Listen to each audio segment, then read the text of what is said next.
So hello guys, welcome back to the new video. As I said to all of you कि मैं आपके सारे Instagram inquiries के जवाब यूट्यूब पे दूंगा, so I am here for that.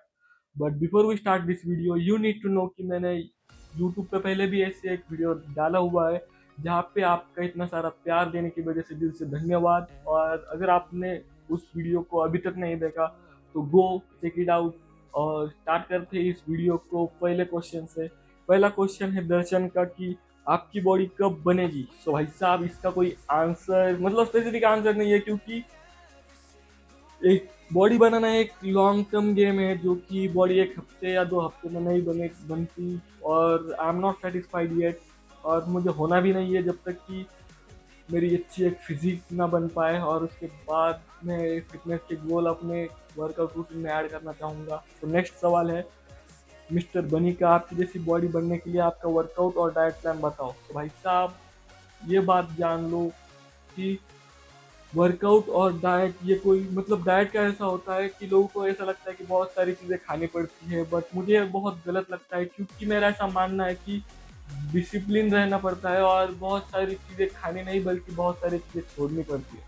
तो ये बात अपने माइंड में डाल लो। और रही बात वर्कआउट की, जो भी वर्कआउट प्लान आपके ट्रेनर देते हैं वो सारे ही अच्छे होते हैं, बस आपको मोबिलिटी के लिए आपके वार्म अप और स्ट्रेचिंग पे ध्यान देते हैं जो कि आप अवॉइड करते हो।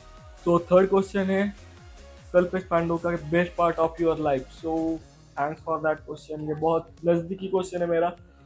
मतलब मैं बताना भी चाहता था बहुत दिनों से कि मेरे लाइफ का सबसे बेस्ट पार्ट ये है कि मैं 1 साल पहले बहुत ज़्यादा फोकस्ड माइंडसेट था। मेडिटेशन भी करता था, बुक भी रीड करता था, वर्कआउट भी करता था और स्टडी भी करता था और काम भी करता था। मतलब फोकस मेरा उस वक्त एक वेपन बन चुका था। मुझे कोई भी अपने फैमिली मेम्बर्स कह दो या रिलेटिव फ्रेंड सर्कल में कोई कुछ भी कहता तो मेरा दिमाग बस मेरे गोल पे और मेरे रूटीन पे रहता था। और मैं हमेशा ये कहता हूँ कि आई वॉन्ट हिम बैक, जो इसका मतलब यही होता है कि मुझे वो फोकस और वो माइंडसेट फिर से चाहिए। So I hope Kalpesh you got your point.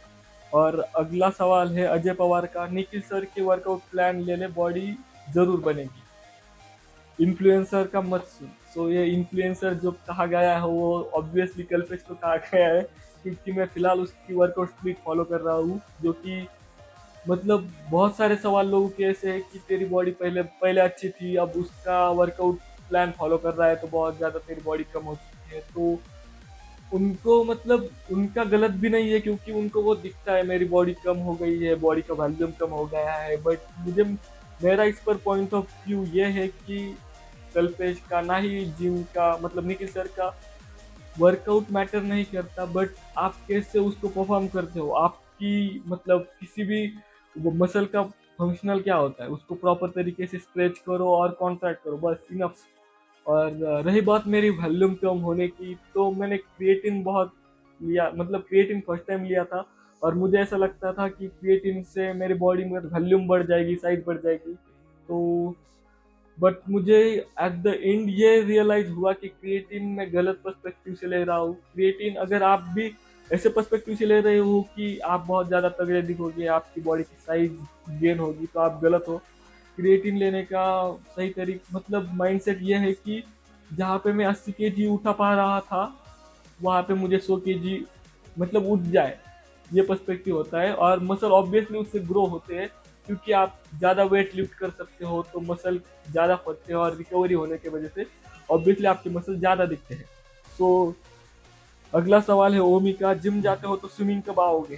भाई एक्चुअली मैं मॉर्निंग और इवनिंग को बिजी रहता हूँ, और स्विमिंग के लिए वो 2 ही टाइम बेस्ट होते हैं। भले ही मैं दोपहर को फ्री रहता हूँ, बट दोपहर को स्विमिंग करने में मज़ा नहीं आता। सो जब भी मैं मॉर्निंग को फ्री रहूँगा तो I will tell you definitely. अगला सवाल है योगिता जाधव का, how do you modify exercise for different fitness level. और इस पर मेरा एक पॉइंट ऑफ व्यू ये है कि जो लोग नए लोग आते हैं वो अगर 5 kg के डंबल मान लो उठाते हैं तो वो वही वेट सस्टेन करके बहुत दिनों तक उठाते हैं। बॉडी का एक मतलब एक प्रिंसिपल ये है कि आप जितने ज़्यादा प्रेशराइज करते हो उस मसल को वो उतना ज़्यादा ग्रो होता है। सो ऑब्वियसली आपको 5 kg से 7.5 या फिर 10 kg तक जंप करना होगा, तभी आपके बॉडी की साइज बढ़ेगी। उसको प्रोग्रेसिव ओवरलोड भी कहते हैं कि लोड अपने बॉडी पे बढ़ाओ तभी आपकी बॉडी ग्रो करेगी। तो I hope you got your answer. अगला सवाल है आर्यन का, प्रोटीन पाउडर वेब पाउडर बारे में आप क्या सोचते हैं? एक्चुअली प्रोटीन पाउडर मतलब बुरे नहीं होते, बट बहुत ज़्यादा डिमांड होने की वजह से मार्केट में कई सारे फेक प्रोडक्ट भी आ चुके हैं। आपको ये क्लियरिफाई करना है कि अच्छा प्रोटीन पाउडर कौन सा है। और रही बात आपकी बॉडी की रिक्वायरमेंट की, अगर आपका मान लो आपकी डेली लाइफस्टाइल कैसी है, इस पर भी बहुत ज़्यादा डिपेंड करता है। मान लो आपकी लाइफस्टाइल ज़्यादा प्रोडक्टिव नहीं है, बस आपके बैठ कर काम है या फिर आप एक्सरसाइज भी नहीं करते, तो ऑब्वियसली घर के खाने से आपकी प्रोटीन की रिक्वायरमेंट कंप्लीट हो जाती है। और अगर आपकी लाइफस्टाइल बहुत ज़्यादा बिजी है, बहुत ज़्यादा एग्जॉस्ट कर लेते हो आप अपनी बॉडी, बहुत ज़्यादा घूमते भी हो और वर्कआउट भी करते हो, तो ऑब्वियसली घर के खाने से आपकी प्रोटीन रिक्वायरमेंट कंप्लीट नहीं हो सकती। तो जाहिर सी बात है, तो आपको प्रोटीन पाउडर लेना पड़ेगा। I hope you got your answer. अगला सवाल है सौरभ वाघमारे का, फ्यूचर प्लान क्या है तुम्हारा भाई? सो मेरा फ्यूचर प्लान, उनको बस एक ही बात कहना चाहूँगा कि लोग सुनना नहीं देखना पसंद करते हैं, तो जो भी मेरा फ्यूचर प्लान है मैं लोगों को दिखाना चाहूँगा। तो मिलता हूँ आपको नेक्स्ट वीडियो में। Till then take care and bye bye.